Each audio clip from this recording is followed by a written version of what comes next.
ওয়ালাইকুম।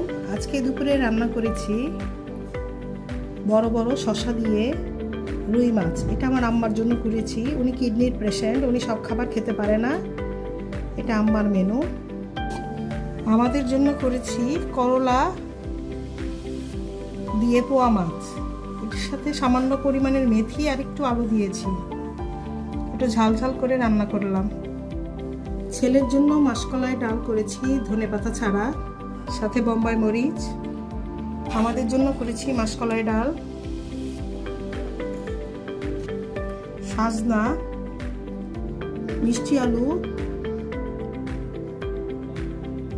মিষ্টি কুমড়া, গোল আলু, বেগুন, গাজর দিয়ে চাপা শুটকি রান্না করেছি এবং ধনেপাতার ভর্তা।